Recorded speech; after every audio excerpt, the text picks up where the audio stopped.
Bismillahirrahmanirrahim. Ini saya tekankan, kenapa? Karena banyak pemikiran yang berusaha ya meringankan masalah ini, berontak ya. Revolusi, kita khawatir akan terjadi hilang keamanan di negeri kita. Di sana ada orang-orang non-muslim, orang-orang kafir yang ingin negara kita kacau. Ya ingin negara kita ribut, ingin terjadi peristiwa seperti tahun 98, terjadi kekacauan. Terjadi pembakaran, terjadi penjarahan dan yang lainnya. Dia tidak ingin seperti itu. Kita berdoa kepada Allah agar Allah menjaga kaum muslimin. Ya, supaya jangan sampai terjadi pemberontakan, terjadi chaos, terjadi pembunuhan dan yang lainnya. Oleh karena saya ingatkan masalah akidah ini. Dan ini menyelisih orang-orang Khawarij. Antum baca buku-buku, dalam buku-buku namanya Kutubul Maqalat, yaitu buku-buku yang menjelaskan tentang akidah firqah-firqah. Seperti buku Maqalatul Islamiyyin karangan Abul Hasan Al-Asy'ari, seperti buku Al-Farqu Bainal Firaq karangan Abdul Qahir Al-Baghdadi, seperti buku Al-Milal wa Nihal karangan Asy-Syahristani, seperti buku Al-Fisal fil Milal wa Nihal wal Ahwa karangan Ibnu Hazm. Semuanya sepakat menyebutkan di antara akidah Khawarij adalah memberontak terhadap pemimpin yang zalim. Di antara akidah Khawarij adalah memberontak kepada pemerintah yang apa? Yang zalim. Ini yang membedakan kita dengan mereka. Ya. Bukan berarti ada orang mengatakan berontak dia Khawarij, kan tidak, tetapi itu ada pemikiran Khawarij seperti itu. Ada pemikiran Khawarij. Baik, akan ada syubhat-syubhat yang melegalkan pemberontakan. Seperti mereka mengatakan, Ustaz, pemerintah kita tidak sah, bukan pemerintah Islam. Karena dipilih melalui demokrasi, dan demokrasi tidak Islami. Lantas kenapa kita taat kepada dia? Ya. Antum bayangkan kalau pemerintah tidak ditaati, di mana kondisi Indonesia kira-kira? Enggak mungkin negara itu jalan kecuali pemerintah ditaati. Tentu pada perkara-perkara yang ma'ruf. Kalau semua orang Islam berkeyakinan pemerintah tidak ada nilainya, tidak perlu ditaati, bagaimana kondisi negara? Pasti kacau. Ada lampu merah enggak ditaati, ya kalau enggak juga enggak apa-apa. Apa-apa tidak ditaati. Ada urusan ini, urusan itu enggak usah ditaati, enggak apa-apa. Enggak bisa jalan negara kalau begitu caranya. Enggak bisa jalan negara. Oleh karenanya para hadirin dan hadirat yang rahmatillah subhanahu wa ta'ala, kita katakan pemerintah kalau dia sudah berkuasa dengan cara apapun, meskipun dengan cara yang tidak Islami, tetap dianggap pemerintah. Karena disebut dengan ulul amri, ati Allah, ati Rasul, ulul amri minkum. Taatlah kepada Allah, taatlah kepada Rasulullah dan ulul amri yang mengatur urusan kalian. Siapa tuh ulul amri? Yaitu mengatur urusan kaum muslimin, yang ngatur hajinya, yang ngatur kalau ada peperangan, yang ngatur masalah macam-macam ya, masalah pernikahan, itu namanya pengatur urusan.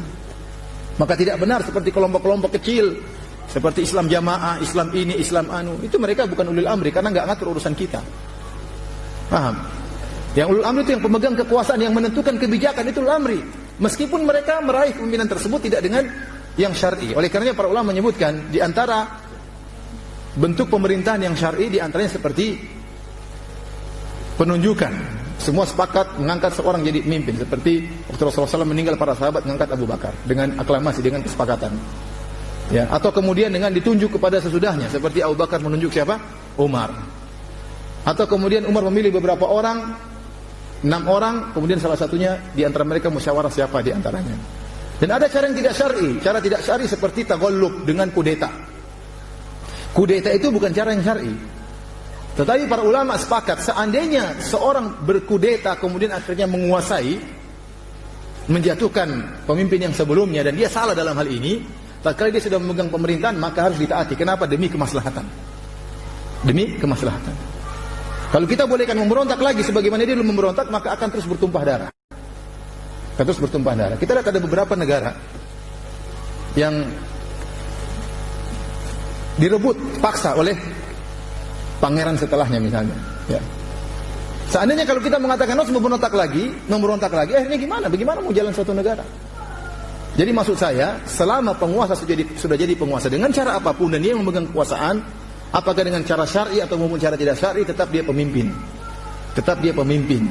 Maka menurut kita mempelajari masalah maslahat, ya kita tahu namanya maslahat suatu negara yaitu pimpinnya ditaati. Adapun kalau tidak ditaati ya tidak akan jalan kemaslahatan. Dan Islam dibangun di atas menimbang antara maslahat dan apa? Mudarat. Ya. Saya ulangi, Di antara akidah Ahlussunnah wal Jamaah tidak boleh memberontak kepada pemerintah selama dia belum apa? Kafir. Nabi yang suruh kita sholat, Nabi yang suruh kita puasa, Nabi yang suruh kita sedekah, Nabi yang suruh kita haji, Nabi yang suruh kita sabar. Kata Rasulullah SAW, kalian akan mendapati asarah. Asarah itu kalian akan dapati pemimpin yang hanya memikirkan dirinya sendiri, hanya ngambil duit buat dirinya sendiri. Kata Nabi SAW, fasbiru, bersabarlah kalian. Hatta talqauni alal haud, sampai kalian bertemu dengan aku di telagaku. Suruh sabar. Ya, maka saya ingatkan, jangan sampai Anda kemudian ikut serta dalam merusak keamanan, memprovokasi untuk memberontak. Hati-hati. Silakan menasihati, silakan mengadakan perbaikan, tapi jangan terprovokasi atau memprovokasi untuk melakukan kacauan yang melanggar hadis Nabi SAW.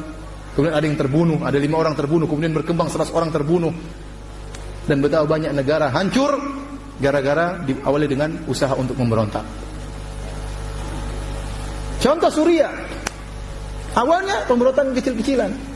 Sekarang yang meninggal 1 juta orang pun sudah meninggal. 500 ribu, terakhir saya dengar 500 ribu berapa bulan yang lalu. Itu yang kehitung, entah yang nggak kehitung berapa. Yang wanita diperkosa, anak-anaknya harus pergi dari kampungnya, terusir, yang meninggal nggak ada yang menerima mereka. Pemerintahnya zalim ya, dulu zalim. Makanya para ulama kibar di Saudi waktu ditanya, apakah memberontak kepada Bashar Assad? Tidak ada ulama kibar yang mengatakan boleh. Padahal dia kafir. Dia bukan Islam. Ya. Tetapi kenapa syarat kedua tidak terpenuhi? Tidak punya kemampuan. Syarat pertama sudah, dia bukan Islam. Baik. Syarat kedua harus ada kemampuan. Mereka tidak punya kemampuan. Tidak ada ulama besar yang memfatwakan. Jawabannya semuanya suruh sabar. Sementara ulama-ulama muda, dai-dai muda semangat, suruh berontak, suruh marah. Ya. Kemudian tiba-tiba 500 ribu menghilang. Kota hancur, semuanya hancur. Ya. Ulama-ulama yang tadinya kecil-kecil, yang muda-muda mengatakan semangat, sekarang terdiam. Anak kecil terbunuh, wanita diperkosa, gara-gara fatwa mereka. Asal ngomong. Coba kalau ada orang datang sama saya, misalnya saya ulama besar, Firanda, ini kita akan melakukan pemberontakan, tapi kemungkinan akan mati 500 ribu orang. Kira-kira jawaban saya apa? Nekat? Saya berani berbicara tentang darah kaum muslimin terbunuh begitu banyak, kemudian saya diam-diam aja di rumah, senang-senang dengan istri saya. Ya akhi, Nabi Musa alaihissalam tidak disuruh melawan Fir'aun. Nabi Musa disuruh kabur oleh Allah Subhanahu wa taala. Ente suruh orang-orang miskin yang tidak punya apa-apa, kemudian suruh lawan tank, suruh lawan. Saudi saja sekarang sudah berusaha masuk untuk mengatasi, belum bisa teratasi. Negara hancur begitu saja. Darah kaum muslimin tertumpah. Ashabul Kahfi, mereka berdakwah. Dan kalau mereka takut dibunuh, mereka kabur sembunyi di goa Al-Kahfi. Allah tidak suruh mereka untuk memberontak, tidak mampu. Ya. Nabi Isa alaihissalam diutus di zaman kekuasaan Romawi, tidak disuruh memberontak Romawi oleh Allah Subhanahu wa taala. La yukallifullahu nafsan illa wusaha. Tidak luar, Allah tidak membebani luar kemampuan seorang hamba. Maka jangan maksud kita jangan sampai Anda mudah terprovokasi, kemudian mengompori orang-orang sehingga kemudian terjadi pemberontakan, kemudian tiba-tiba banyak yang mati, banyak yang meninggal. Ya. Hati-hati. Kalau ada masalah-masalah seperti ini, kembalikan kepada ahlul ilm. Ya. Hati-hati. Maksud saya, berpegang teguhlah kepada manhajus salaf.